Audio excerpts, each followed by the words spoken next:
Time is 6:45. AAA projects a record 8 million travelers will take domestic flights during this holiday season. That's a more than 2% increase over last year, setting a new record for air travel. ABC 12's Cheryl Coonan joins us live now from MBS International Airport in Freeland and Saginaw County with more on what you can expect for your holiday travels here in mid-Michigan. And I wouldn't be surprised if you're catching a flight soon, Cheryl. Yeah, we are seeing some planes take off right now, but here at MBS, right behind me, you can see the short-term parking lot is undergoing some construction. It is closed right now and for the next few months, so folks will have to park in long-term parking, a little bit more of a walk, but not too bad. But they tell me they always see hundreds more travelers over Christmas and New Year's. We see about an extra, 10 to 20% spike in travels. According to AAA, a round-trip domestic flight is 7% more expensive this year, but that's not slowing down travelers eager to see family and friends or heading out on vacation.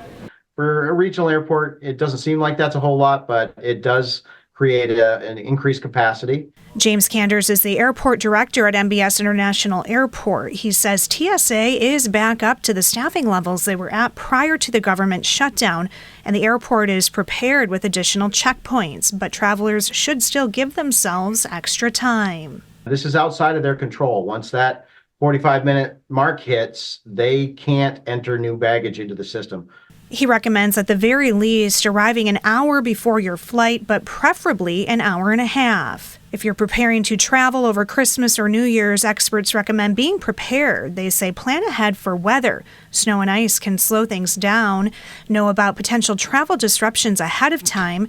Be prepared if traveling with gifts. Each airline may have specific rules about flying with them. And pack your patience amid any delays. The airline staff, all the staff, the TSA, they're trying to get you where you want to go. They want you to get where you want to go. But when these things happen, there's a lot of things that are outside of their control, and they will help you as best they can. But I think patience is the best way to go through.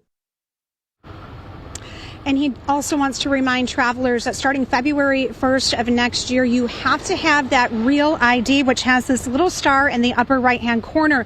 Otherwise, you will receive a $45 fee. It does take about 30 days to receive your Real ID in the mail, so he recommends getting into your local Secretary of State office as soon as possible. Live in Freeland, Cheryl Coonan, ABC 12 News.